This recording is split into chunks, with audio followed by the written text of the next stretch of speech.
With the Final Horizon DLC for Sonic Frontiers coming out in just a week, I decided to go ahead and replay Sonic Frontiers and go ahead and break every single boss fight in the game.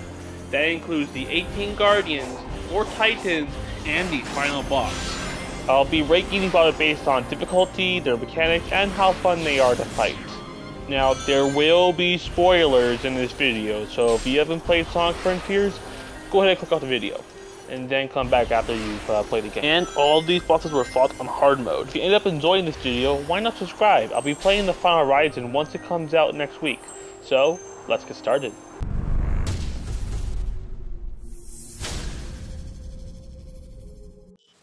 The end. What did I say about this? And the fact that the final boss is number 23 is not a good thing. I mean, instead of making a really cool, like, Supersonic Titan boss fight against the end, they took a mini game and just made it into the final boss. Also, you can only fight this boss in hard mode, and it doesn't say anything about it. If you play this in normal or easy, once you get to this part, it will send you right to the final phase. Now, let's talk about the boss's attacks. It will do light shots and dark shots, and you have to counter them with your own light shots and dark shots. The only thing is, if you get hit once, you instantly lose a life. And if you lose all 3 lives, you have to restart the boss. And every time you do, you have to rehear the end speech over and over. And this is less of a boss and more of an overglorified countdown. Because you're just sitting there, shooting, trying not to die. And then once it gets less than half a quarter of its HP, it'll just stop taking damage. And again, you're just trying not to die. And if you're just trying to skillfully switch between light and dark at the right times, that's not going to work. Your best shot of winning is to hold one button and spam the other one. You're constantly switching between light and dark shots. Then you have a little basic press square at the right time and you win. Like I said, you automatically go to this phase if you're on normal or easy. Let's hope the Final Horizon improves upon the final boss.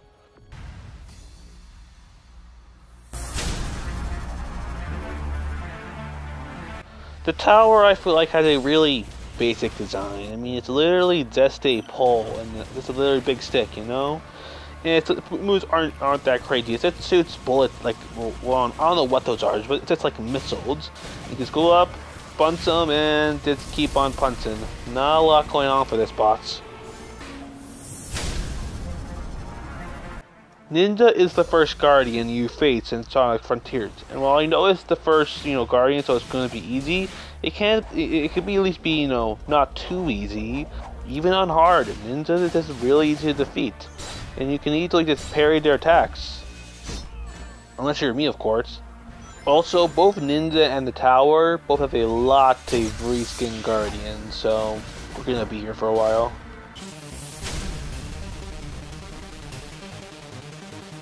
Shinobi, for the most part, is basically just the ninja with purple pants. When it comes to his attacks and everything, it's just the ninja, but like I said, with purple pants. Not a lot going for it here.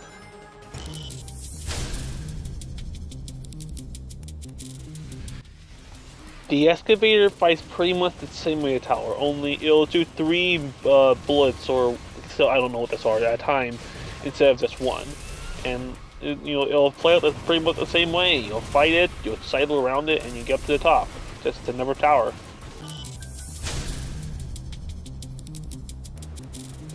The red pillar is, like I said, just another variation of the tower enemy.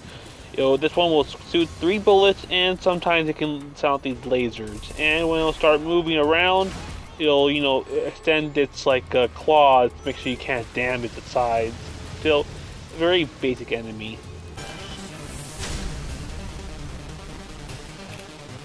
Now, when it comes to this third reskin of the ninja, at least this one actually has some unique abilities.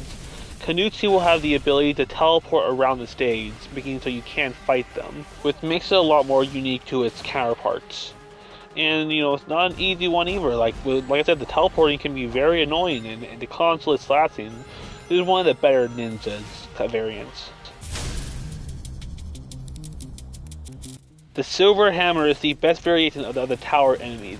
It will shoot 5 missiles at you at a time, and will also shoot a long line of lasers at you. And again, it will also deploy spikes on the side of the body so you can't continue to fight it. When it comes to all the towers, like I said, this one is the supreme version.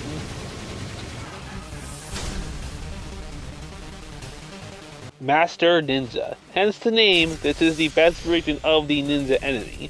The ninja will be able to create 5 clones of itself and send you at them in quick succession, but you need to quickly parry everyone to be able to attack them. So yeah, when it comes to all the ninjas, this is the most unique and fun one. And now that we're finally done with all the towers and the ninjas, we can finally get started with the actual unique enemies, the one of a kind. Let's get to that. Now, when it comes to the gameplay of the tank boss fight, it's a pretty fun one. You spin around in a tornado, striking it every side you get. Problem is, if you get too close, you're forced to fight it. You know, so if you don't want to fight it, you're gonna have to. That's what's driving this one a little back. Being forced to fight. A lot of the times, bosses are optional, but if you go just a little too close, you have no choice but to fight it until you're free to get away. So yeah, that's why I get this spot.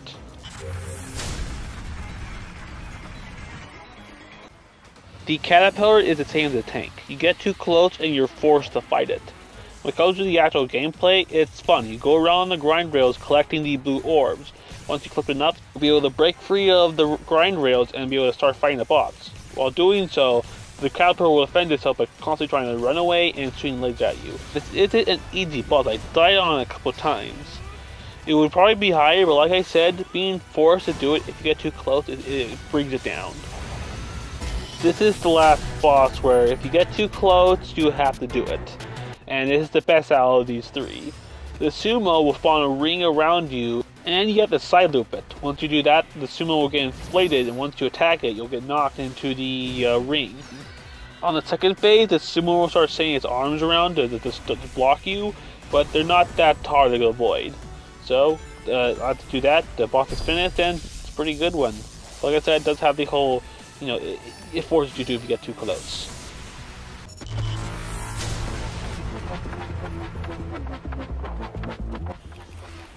With the spider, you start the boss off by side looping each of its legs. Once you do that, you'll be able to attack it, but then it'll send you right into the air. During the gliding phase, you have to collect these blue rings. Every time you collect one, it will go down and damage the spider. The more you collect, the less likely you have to restart the glide sequence again. Once you do that, you start just damaging the spider. It will try to run from you, but it's not that hard to catch up to it. So yeah, when it comes to, it may have a very basic design, but it's very fun boss. That's why I guess this spot.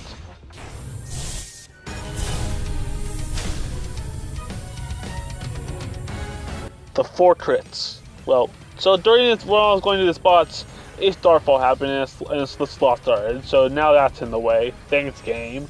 Anyway, the fortress will start off by sending bombs down and they try to damage you while you just keep up with it. Eventually, as it'll make your way to a cliff, it'll start deploying grind rails for you to use.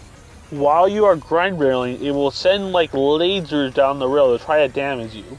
All you gotta do is just swap the different rails to avoid them and just make you cut up to the bots. This would have been higher, but a different boss brings the same mechanics in the first area, which we'll get to later. So because of that, this gets the number 10 spot.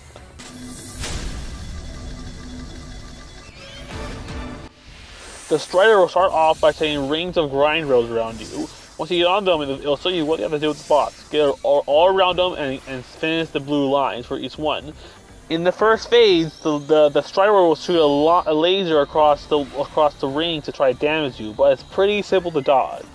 The second phase is where things get really difficult. In the second phase, it'll start shooting lasers on the grind rail, which will start moving around it. And as they go around, the dead reception is really annoying. As you will try to avoid them, you might just end up falling. And they can just randomly turn around. So you just try to go a different direction, they'll just turn around after you. So this one, so the second phase is quite a bit annoying, but it's still a good boss. Although, why is it so big? I mean, it's such a big look when you first see it, and then when you get to it, it's just the bottom part. What's up with that?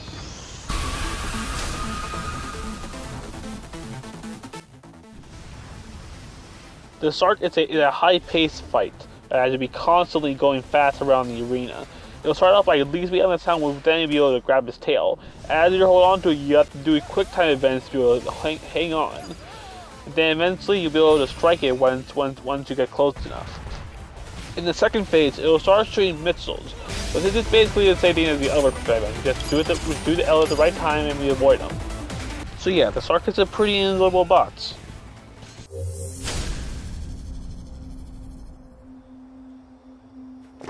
Asura is the first boss 10 times your size you'll fight in Frontiers, and so it could be one of the most exciting ones. You'll start by slamming the ground, and there'll be these blue boost pads which will set you up. And you have to take care of each of its three, I don't know, what do you call those things on its body, top of the body. And every time you do that, it'll decrease from our arm down, but it'll also be sending some red rings which will set you back. And with every army you destroy, it'll start sending more defense on the top of his body. There'll be lasers right around the I don't know what you took the pointer things. And then on the third phase, there'll be these laser orbs going around the sides of Asura's body. So yeah, it can be a little annoying to get knocked down from the top by the lasers, but it's still a pretty enjoyable boss.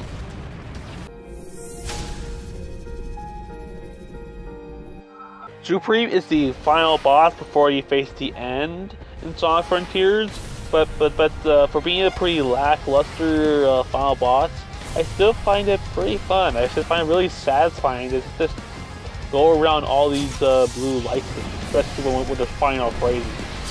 In the first phase, Supreme will do basic slaps in the air, which will send some of the orbs at you. And to fight him, you'll need to damage the orb. I don't know what these things are. That's creating the lights. Then, after he throws you away, you'll need to parry each one of these lights. Once you do that, you'll be able to start damaging them. In the second phase, Supreme will start flying around the stage, constantly sending all these yellow lights at you. It's like I said, I find it really tiring just to thread the needle between each one. As Supreme continues to slash at you, he'll also, to use his giant gun to shoot a light bolt at you, which you'll need to do a quick time event to avoid. So yeah, as a final boss, it's kind of lacking, but I still find it enjoyable. That's why it gets the number 6 spot. Remember when I said earlier the Fortress already had mechanics that Zero Boss already did? Yeah, the Squid is that. It's basically, an infinite runner with the Squid. You have to dodge left and right to avoid the bullets, trying to make your way closer to the Squid. Once you get close enough, you'll be able to start damaging the Squid. The Squid will try to strike you, but you can easily parry it and start getting some damage in. And also this almost happened. Yeah, that was close.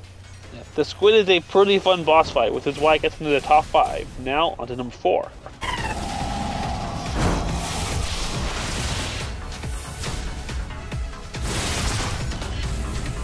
The Ghost makes number 4 on this list. The Ghost will attach itself to these tower things, and it will start infinitely draining your rings.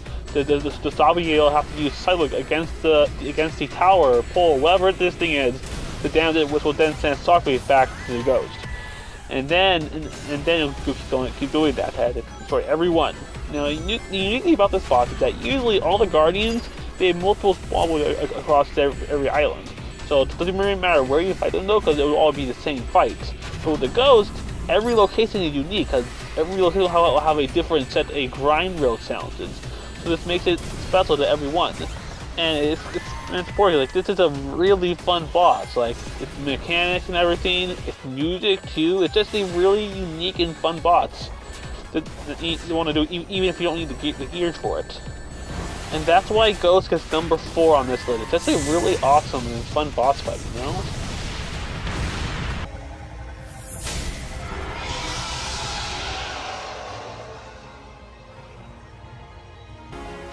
What did you expect? Of course I was going to put the first 3 Titans in the top 3. They're the Titans. Start off the Raven by climbing up the tower, eventually making your way to the top.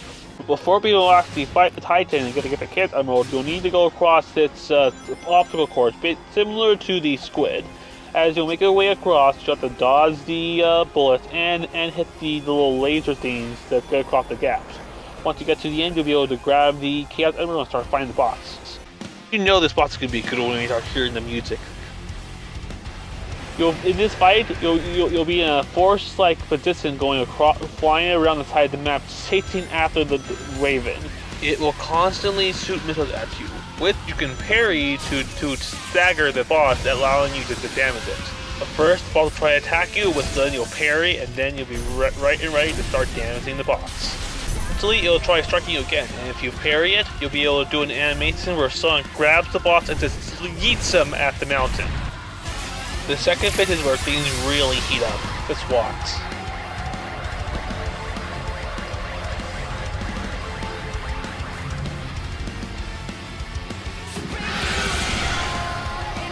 The music just makes this boss just yes. I mean, every music in Sonic Frontier is a bop, like that moment right there to break through it all, it just really gets your adrenaline pumping. And the quick time events in phase 2, like they just make the boss so epic. This boss is awesome. Now, on number 2.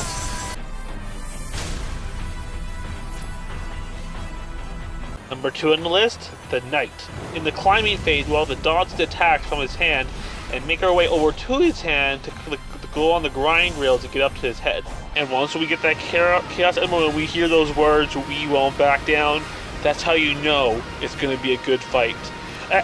The Knight constantly moves around the arena and will strike at you with his sword, and then you'll be able to attack his shield, but he'll be blocking you.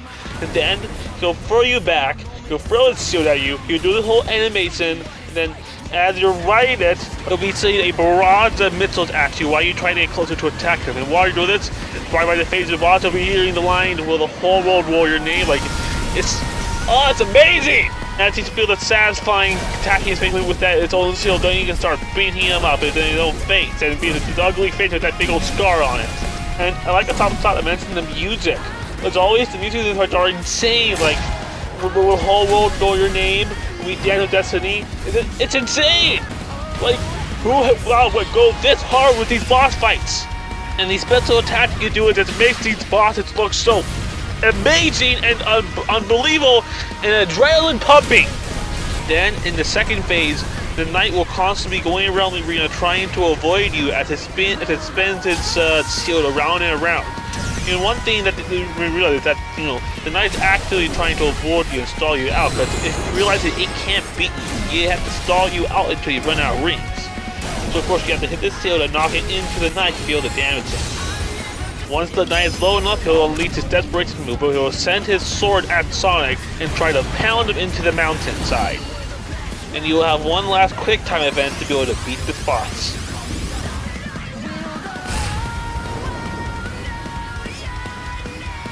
That concludes our number 2 spot.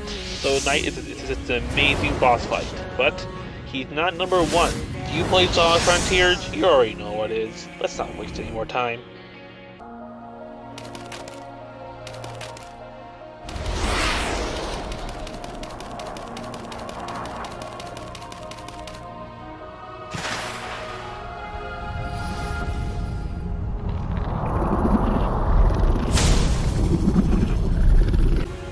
Number 1, Giganto.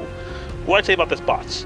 When you first get here, it's just so mesmerizing, you know? You're here in this big old area and he's just walking around, towering over you. This is the first boss where you just really feel in awe that you're going to fight this thing. This more than 10 times being your size, you're gonna fight this thing. And then, when you're at the top, you can't help but just look over out the horizon. You're on top of this guy, you're just looking down the view of the giant behemoth you're about to fight. And then, when you finally get that Chaos Emerald, that's where the fun begins.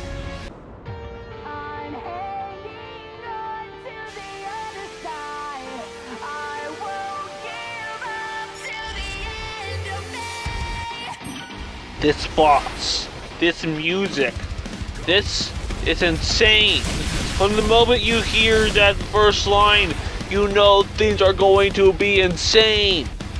Like the song implies, you truly are undefeatable as you just go toe to toe with Giganto. This is the first boss where you get that adrenaline pumping. The Knight and Wyvern are great, but by the time you fight them, you've already fought Giganto, and you've already felt the adrenaline for. That makes this the most insane boss to think about. This is the one where you'll remember non-stop because of how insane the first boss is. Like I said, the music, undefeatable, it's fantastic. I listen to it non-stop because it's that good. Then, when the second phase starts, it gets even more insane. Those lasers, is even laser attack from his mouth. The music as it just goes start pumping even harder. Start to finish, this boss is just one of my favorite boss fights in all time in history in video games. And this boss is just, even when you just start doing nothing, it still feels, it's just, I can't describe how insane this boss is. I mean, just look at this. Look how insane this looks and all these lights, and it's crazy. After the boss is defeated and the song ends, we truly feel how undefeatable we are. If you made it this far, thank you for watching. Please consider liking and subscribing. If you want to see my playthrough of the Final Horizon, tune in on September 28th.